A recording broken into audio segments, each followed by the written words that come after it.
Hello students, welcome back to my YouTube channel physics Adda. Let's make physics fun. Students, अभी तक हमने magnetic effect of current के बारे में काफी इंटरेस्टिंग टॉपिक पढ़ लिए हैं। वो बहुत इंपॉर्टेंट टॉपिक थे, लेकिन अब जो आपका मेन टॉपिक आ रहा है, जहां से आपकी एक्चुअल 12th स्टार्ट होगी इस चैप्टर के अकॉर्डिंग, तो वो है आपका बायर-सावर्ट लॉ। ठीक है, ये टॉपिक इतना इंपॉर्टेंट हो जाता है आपके लिए कि आने वाले जितने भी आगे के डेरिवेशंस हैं या आपके कंसेप्चुअल क्वेश्चंस हैं, वो सब इसी के ऊपर डिपेंड करेंगे। ठीक है, तो ये टॉपिक आज का बहुत इंपॉर्टेंट हो जाता है और आज की वीडियो बहुत इंपॉर्टेंट है स्टूडेंट्स। तो इस वीडियो में आप मेरे साथ लास्ट तक बने रहिए और ये मेरी रिस्पॉन्सिबिलिटी है आपको समझाने की कि ये टॉपिक मैं आपको बहुत अच्छे तरीके से क्लियर करूँ। ठीक है, तो जल्दी से अपने इस टॉपिक पे आते हैं विदाउट वेस्टिंग एनी टाइम। तो ये टॉपिक डिस्कस करते हैं, बहुत इंपॉर्टेंट टॉपिक है। मैं फिर से कह रहा हूं आपको कि आप वीडियो में लास्ट तक बने रहिए। बायर-सावर्ट लॉ एक ऐसा लॉ है स्टूडेंट्स जो कि आपको बताता है कि एक करंट कैरी कंडक्टर की वजह से जो मैग्नेटिक फील्ड जनरेट होगी उसकी इंटेंसिटी कितनी ज्यादा हाई होगी एक पर्टिकुलर पॉइंट पे। मैंने आपको उसका इंट्रोडक्शन दे दिया कि बायर-सावर्ट लॉ एक्चुअल में कहता क्या है कि एक करंट कैरी कंडक्टर की वजह से जो भी मैग्नेटिक फील्ड आपकी इंट्रोड्यूस होगी या जो जनरेट होगी किसी पर्टिकुलर पॉइंट पे, तो उसकी इंटेंसिटी कितनी ज्यादा होगी, ये बायर-सावर्ट लॉ बताता है। तो इसमें काफी इंटरेस्टिंग कंसेप्ट्स हैं, वो आज हम समझते हैं सारे के सारे। तो सबसे पहले मैं एक डायग्राम ड्रॉ कर रहा हूं जिसके बेस पे आपका ये पूरा लॉ चलेगा। तो जस्ट सपोज कि मेरे पास एक कंडक्टर है, एक इरेगुलर शेप का मैंने कंडक्टर ले लिया, इसको मैंने नाम दे दिया x एंड y। ठीक है, that is a conductor in which a current I is flowing, जिसके अंदर एक करंट फ्लो कर रहा है। XY कंडक्टर है और I इंटेंसिटी का करंट इसके अंदर फ्लो कर रहा है। बट इतना आपको क्लियर हो गया। अब देखो कि मुझे एक P पॉइंट, एक रैंडम P पॉइंट है मेरे पास। ठीक है, इसके ऊपर मैग्नेटिक फील्ड की इंटेंसिटी फाइंड आउट करने की, कितनी मैग्नेटिक फील्ड इस पे जनरेट होके आएगी due to the current flowing in that conductor. यानी इस XY कंडक्टर के अंदर जो करंट आपका I करंट फ्लो कर रहा है उसकी वजह से इस P पॉइंट पे क्या मैग्नेटिक फील्ड की इंटेंसिटी होगी। तो इसके लिए मेरे पास कुछ असम्पशंस मैं लेके चलूंगा जो कि यहाँ पे हेल्प करेगी मुझे इस P पॉइंट पे मैग्नेटिक फील्ड इंटेंसिटी को फाइंड आउट करने में। ठीक है, तो जल्दी से अपनी वो असम्पशंस लेते हैं। जस्ट सपोज कि मैं अभी स्टार्टिंग में मानता हूं कि ये इस पॉइंट से कोई R पोजीशन वेक्टर दूर है P पॉइंट इस कंडक्टर के DL एलिमेंट से। यहाँ पे एक कंसिडरेशन लेनी पड़ेगी मुझे।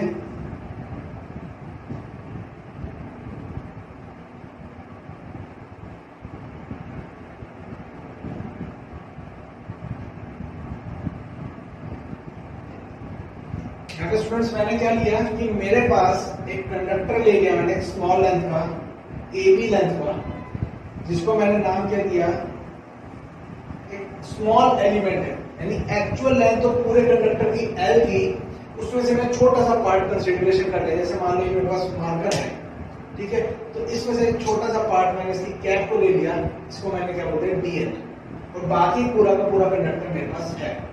तो मैं क्या करूंगा, पहले छोटे पार्ट के लिए मैग्नेटिक फील्ड की इंटेंसिटी फाइंड आउट कर दूंगा और फिर मैं तो पूरी होल लेंथ के लिए क्या कर दूंगा, इंटीग्रेट कर दूंगा। तो मेरे पास पूरी की पूरी लेंथ का अक्रॉस मैग्नेटिक फील्ड इंटेंसिटी आ जाएगी किस पॉइंट पे, इस P पॉइंट पे। Not my point. तो ये छोटे छोटे असम्पशंस हैं जो मुझे कंसीडरेशन में लेके आनी है, तो वो मैं यहाँ पे कंसीडर करूंगा। दैट मीन्स कि आपको ये तो समझ में आ जाएगा कि स्मॉल एलिमेंट मैंने इसी कंडक्टर से लिया है। ठीक है, और एक कंसीडरेशन ये है, ये जो पोजीशन वेक्टर है, that is the position vector which identify the actual position of P from the DL। यानी जो स्मॉल एलिमेंट DL है उससे एक्चुअल पोजीशन P की बता रहा है कौन, ये पोजीशन वेक्टर।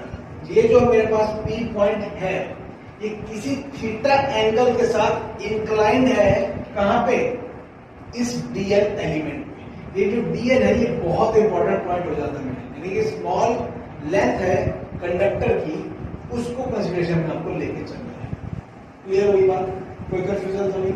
तो आपको ये पता लग गया कि इस डीएल के साथ पी की लोकेशन एक थीटा एंगल इंक्लाइन कर रही है। क्लियर, कोई कंफ्यूजन तो नहीं? अब एक बात समझते हैं कि अगर मेरे पास इतना मुझे पता, चलो एक एग्जांपल एक बताता हूँ आपको, कि मुझे इतना तो पता है कि जितना ज्यादा मैं करंट पास करूंगा उतनी ही ज्यादा मैग्नेटिक फील्ड जनरेट होगी। तो अब मैग्नेटिक फील्ड की इंटेंसिटी के लिए हम कुछ फैक्टर्स सोच लेते हैं कि कौन कौन से फैक्टर्स पे वो डिपेंड करेगी। क्लियर? तो अपने वो फैक्टर्स होते हैं, रटना कुछ नहीं है। अगर आप सोचो कि मैं रट के पास हो जाऊं या रट के हर एक चीज को याद कर लूं, ऐसा नहीं है। आपको क्या करना है, सिर्फ और सिर्फ यहाँ पॉसिबिलिटीज को देखना है, कितनी पॉसिबिलिटीज है, ठीक है, उनको आप चेकआउट करो और उसके रिगार्डिंग एक अपनी थ्योरी बनाओ। अब देखो मेरे पास यहाँ पे आई है यानी करंट है, डीएल है यानी कि एक स्मॉल एलिमेंट है लेंथ का जो कंडक्टर का है, ठीक, एक पोजीशन है यानी पोजीशन को लोकेट कर रहा है पी पॉइंट की, और एक थीटा है एंगल कि ये कितना एंगल से इंक्लाइन कर रहा है। क्लियर? अब देखो मुझे सिंपल से यहाँ पे कंडीशंस देखनी है कि मैं कैसे एज्यूम कर सकता हूं कि ये जो magnetic field intensity P point पे निकल के आएगी वो कौन कौन से फैक्टर्स पे डिपेंड करेगी। What my point? तो आप एक चीज समझो, मैंने मान लिया कि इस स्मॉल एलिमेंट की वजह से एक स्मॉल मैग्नेटिक फील्ड जनरेट हो रही है जिसको मैंने क्या नाम दिया, डीबी। What my point? क्योंकि मुझे लगता है बी से मैग्नेटिक फील्ड इंटेंसिटी को शो करता हूं मैं, लेकिन स्मॉल एलिमेंट की वजह से निकल के आ रही है तो इसलिए मैंने इसको डीबी कंसीडर किया। What my point? अब आप समझो कि ये मैग्नेटिक फील्ड इंटेंसिटी जो कि मैं इस P पॉइंट पे निकाल रहा हूं वो कौन कौन से फैक्टर्स पे डिपेंड कर सकते हैं। जस्ट सपोज जितना बड़ा कंडक्टर होगा उतनी ही ज्यादा इंटेंसिटी होगी मैग्नेटिक फील्ड। इमेजिन करो कि जितना बड़ा लेंथ होगी यानी कंडक्टर जितना ही बड़ा होगा उतनी ही ज्यादा मैग्नेटिक फील्ड इंटेंसिटी प्रोड्यूस होगी। What my point? तो dB is directly proportional to dl। तो ये कंडीशन मेरी एक फर्स्ट तो निकल आई, dB is directly proportional to dl। Clear बात? अब इसके अलावा और क्या पॉसिबिलिटी हो सकती है? इसमें करंट वेरिएबल है, करंट को अगर मैं बढ़ा दूं, करंट को मैं अगर बढ़ा दूं तो क्या होगा, मेरी मैग्नेटिक फील्ड भी बढ़ जाएगी। दैट मीन्स कि dB is directly proportional to I। आसन भाई, जैसे जैसे करंट की इंटेंसिटी बढ़ती जाएगी उतनी ही ज्यादा मैग्नेटिक फील्ड इंटेंसिटी बढ़ जाएगी। अब और क्या पॉसिबिलिटी हो सकती है? ये जो dB है, अब एक चीज याद रखो, राइट हैंड थंब रूल क्या कहता है आपसे? राइट हैंड थंब रूल हमेशा कहता है कि करंट की डायरेक्शन अगर है तो ये जो कर्ल्ड फिंगर्स होंगी वो क्या करेंगी, वो मैग्नेटिक फील्ड की डायरेक्शन को प्रोवाइड करेंगी। तो यानी कि मैग्नेटिक फील्ड इस करंट कैरिंग कंडक्टर के हमेशा चारों तरफ होगी। ऑटोमेटिक अगर इसको मैं मान रहा हूं तो मैग्नेटिक फील्ड इसके चारों तरफ होगी। अब एक चीज समझो, चारों तरफ तो होगी, बट इसी के अगर मैं बात करूं कि इसकी एक्सिस पे मैग्नेटिक फील्ड जनरेट होगी या नहीं, तो ऐसा नहीं है। इसके एक्सिस पे कोई भी मैग्नेटिक फील्ड जनरेट नहीं होगी, सिर्फ क्या होगी, इसके चारों तरफ। और अगर इसके चारों तरफ मैं देख रहा हूं ये स्मॉल एलिमेंट है, तो यहां से अगर मैं एक लाइन ड्रॉ करता हूं तो वो इस स्मॉल एलिमेंट के कैसे होगी, परपेंडिकुलर। हमेशा देखो ऐसी तो होगा, क्योंकि यही तो चारों तरफ घूमेगा स्केल। तो ये हमेशा इस स्मॉल एलिमेंट के कैसे रहेगा, परपेंडिकुलर। Got my point. यानी कि साइन थीटा पे वेरी करेगी। आई बात में। तो ये जो मेरे पास थीटा था इसको मैं क्या ले लूंगा, dv is directly proportional to sine theta. What my point, कोई कंफ्यूजन तो नहीं है। तो ये तीन फैक्टर्स मेरे पास आ गए। इसके अलावा कोई और फैक्टर्स है या नहीं? यस, एक फैक्टर और बच रहा है मेरे पास, दैट इज द पोजीशन। अब बात समझो, जैसे जैसे आप करंट कंडक्टर से दूर जाते जाओगे तो आपकी जो मैग्नेटिक फील्ड इंटेंसिटी है वो कम होती जाएगी। यानी कि इस पी पॉइंट को अगर मैं यहां लोकेट कर दूं तो उतनी ही कम मैग्नेटिक फील्ड इंटेंसिटी हो जाएगी। क्लियर हुई बात? और मैं इस पी पॉइंट को यहां ले आऊं तो उतनी ही ज्यादा मैग्नेटिक फील्ड होगी। क्लियर? अब बात करते हैं कि एक ये फैक्टर भी इन्वॉल्व कर रहा है, लेकिन ये कैसा है, इनवर्सली प्रोपोर्शनल। तो मैं अगर dv की बात करूं तो वो inversely proportional to the square of the distance between the p and that small element. Clear होगी बात? तो ये उसके लिए इनवर्सली प्रोपोर्शनल रहेगा to the square of the distance between them. What my point? अब इस चारों के अलावा कोई और फैक्टर आपके दिमाग में आता हो तो सोचो। कोई और फैक्टर है? यहाँ पे कॉल है कोई और फैक्टर, या आप ऐसे कोई और फैक्टर सोचना चाहते हो? नहीं, इसके अलावा कोई और फैक्टर नहीं है। तो अब ये चारों फैक्टर्स को मैं क्या करूंगा, एक साथ इन्वॉल्व कर दूंगा। इसको फर्स्ट इक्वेशन मान लो, इसको सेकंड, इसको थर्ड, इसको फोर्थ। तो अब मैं क्या करूंगा, इन चारों फैक्टर्स को क्या कर दूंगा, एक साथ मर्ज कर दूंगा। तो जो आपका रिलेशन निकल जाएगा वो क्या होगा, dv is directly proportional to I dl sin theta upon r square। Got my point? कोई कंफ्यूजन तो नहीं है किसी को? तो ये मेरा रिलेशन निकल के आएगा, that is the buyer-Savart law. और इस प्रोपोर्शनलिटी को हटाने के लिए कांस्टेंट लगाऊंगा मैं, तो उसको मैं क्या नाम दूंगा, k ideal sin theta upon r square. Got my point? अब इस k की वैल्यू जो मेरी निकल के आएगी वो यहाँ पे वैल्यू पुट करेंगे और उसके आगे इसके रिलेशन को फाइंड आउट करेंगे। तो जो एक्चुअल रिलेशन निकल के आएगा वो क्या हो जाएगा मेरा, dv equals to mu not upon 4 pi ideal sin theta upon r square. Here k equals to mu naught upon 4 pi। Clear हुई बात स्टूडेंट्स? मेरे पास जो k की वैल्यू है वो क्या ली मैंने, म्यू नॉट अपॉन 4 पाई, और यहाँ पे वैल्यू पुट कर दी। तो क्या रिलेशन निकल गया, mu not upon 4 pi ideal sin theta upon r square. अब ये जो म्यू नॉट है ये क्या है, देखो जैसे मैंने कूलम्ब्स लॉ निकाला था, आपने फर्स्ट चैप्टर में पढ़ा होगा, कूलम्ब्स लॉ में हमारा एप्सिलॉन नॉट निकल के आता था, ठीक है, उसको हम परमिटिविटी ऑफ फ्री स्पेस बोलते थे।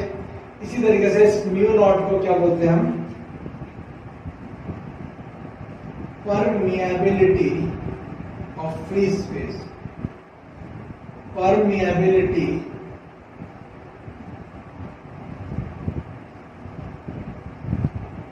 फ्री स्पेस, ठीक है, यानी कि कितना ज्यादा अलाउ करेगा मैग्नेटिक फील्ड को एक फ्री सरफेस पे पास होने के लिए, यानी एयर के रेस्पेक्ट में हम बात करें, क्योंकि फ्री स्पेस में हमेशा एयर ही आपको मिलेगी, उसके लिए हम इसकी कंडीशन को फाइंड आउट करें, mu not. What my point? कोई कंफ्यूजन तो नहीं? तो स्टूडेंट जो म्यू नॉट की वैल्यू आई वो भी लिख लो, mu not equals to 4 pi into 10 की पावर -7, और जिसकी ऐसा यूनिट होगी वो कितनी होगी, टेस्ला मीटर एम्पियर इनवर्स। ठीक है, तो ये इसका रिलेशन निकल के आएगा, ये म्यू नॉट की वैल्यू होती है, ये चीज आपको ध्यान रखनी है। और न्यूमेरिकल्स में जो ये म्यू नॉट अपॉन 4 पाई होता है, इसको आप लिख सकते हो 10 की पावर -7। क्लियर हुई बात? कोई कंफ्यूजन तो नहीं है? ये चीज आपको ध्यान रखनी है। और म्यू नॉट की वैल्यू होती है 4 पाई इंटू 10 की पावर -7, और इसकी ये यूनिट है टेस्ला मीटर एम्पियर इनवर्स। ठीक है, स्टूडेंट्स आपको क्लियर हुआ? और ये चीज याद रखना, ये बहुत इंपॉर्टेंट पॉइंट है, बहुत इंपॉर्टेंट रिलेशन है। आगे आने वाले जितने भी डेरिवेशन है सब इसी के ऊपर डिपेंड है। ये रिजल्ट आपको फाइनली सारे याद रखने हैं। क्लियर हुई बात? कोई कंफ्यूजन तो नहीं? एक इसका डेरिवेशन में एक आगे का पार्ट आता है, वो समझ लो क्या है। इसको अगर मैं वेक्टर फॉर्म में लिखना चाहूं, वेक्टर फॉर्म में इसको लिखना चाहूं तो कैसे इसको मैं लिख सकता हूं, वो समझ लेते हैं। ठीक है, ये रब कर देता हूं, वेक्टर फॉर्म इसकी लिख लेते हैं। तो स्टूडेंट्स मैंने यहाँ पे क्या करा, इसकी वेक्टर फॉर्म को लिखना था मैंने, तो यहाँ मैंने r से ऊपर नीचे मल्टीप्लाई कर दिया। जो फॉर्मूला था सेम वही यूज किया, r से नीचे ऊपर दोनों तरफ मल्टीप्लाई कर दी। अब आप समझो कि कैसे इसको आपको सॉल्व करना है। dv is equal to mu not upon 4 pi I dl r sin theta upon r cube, इसको लिख सकता हूँ मैं। इसी तरीके से आप यहाँ पे लिख दोगे dv इक्वल्स टू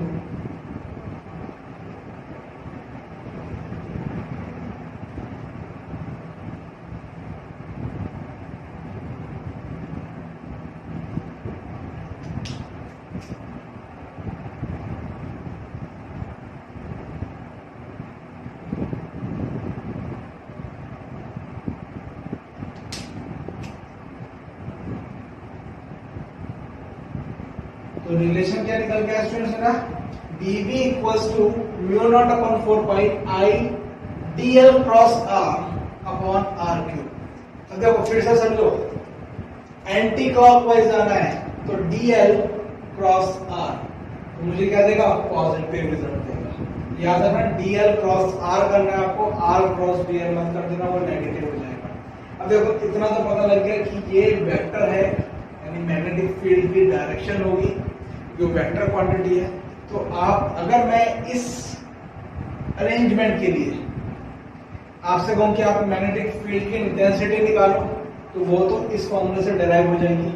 ठीक है, वैल्यूज पुट करना, आपका आंसर आ जाएगा। और साथ ही साथ अगर वो आपसे कहे कि इसकी डायरेक्शन भी निकालो, मैग्नेटिक फील्ड की डायरेक्शन निकालो, तो कैसे निकालोगे?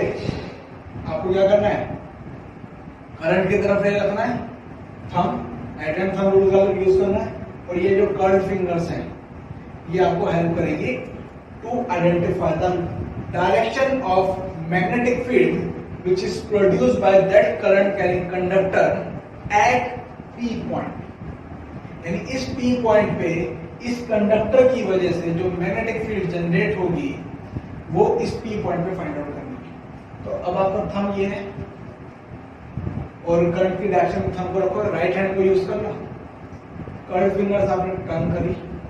तो अगर मैं बात करूं तो यहां से घूमती हुई मैग्नेटिक फील्ड कहां जाएगी, इधर इधर।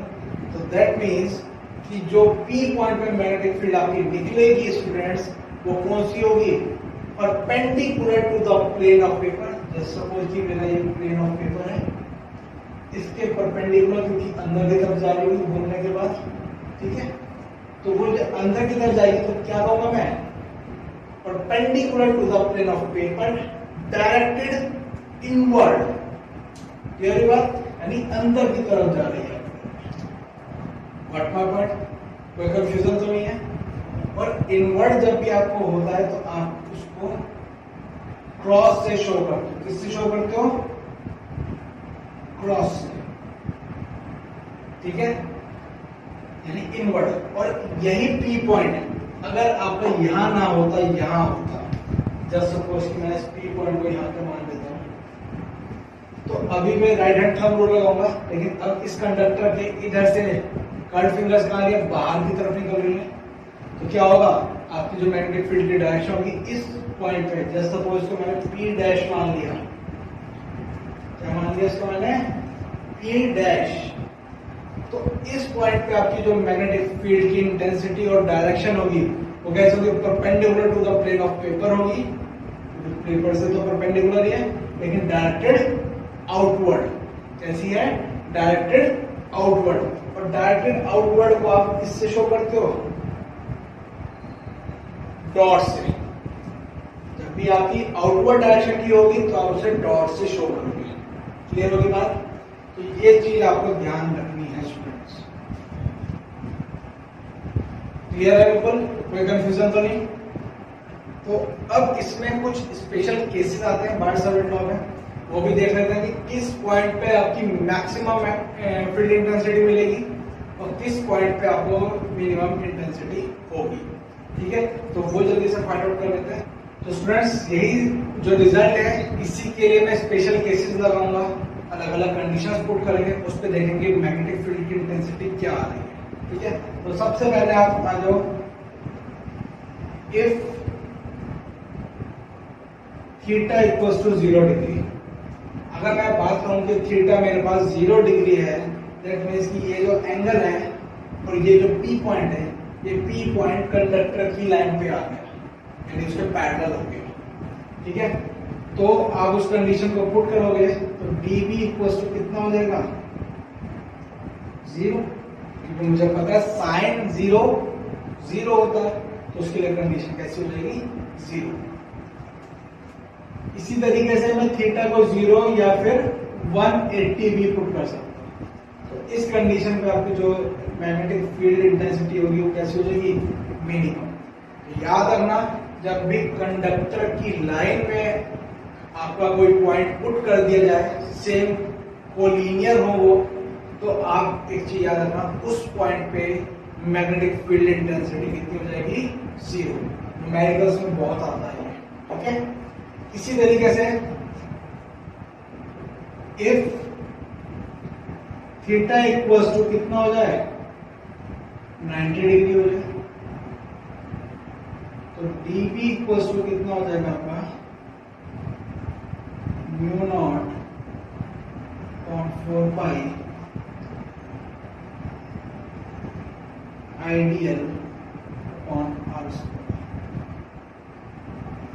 यही कंडीशन आएगी, साइन 90 कितना हो जाएगा, 1। और ये कंडीशन आपको क्या देगी, मैक्सिमम, क्या देगी आपको ये, मैक्सिमम फील्ड इंटेंसिटी। पॉइंट। अब इसी तरीके से थर्ड केस को ले लेते हैं।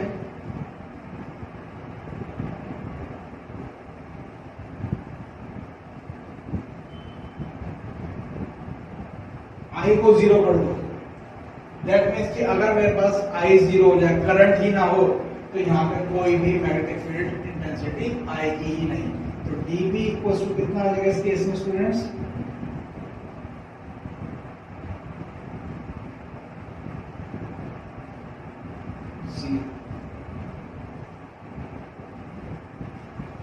क्लियर हुई बात, कोई कंफ्यूजन तो नहीं है।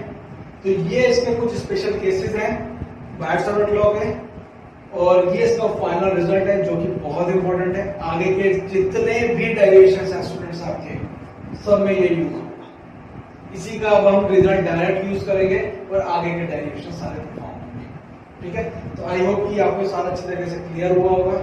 जो भी आपकी क्वेरीज हो स्टूडेंट्स इसके रिगार्डिंग, वो आप मुझे कमेंट सेक्शन में बिल्कुल मेंशन कर दीजिएगा, मैं उसमें आपकी पूरी हेल्प करूंगा सॉल्व करने के लिए।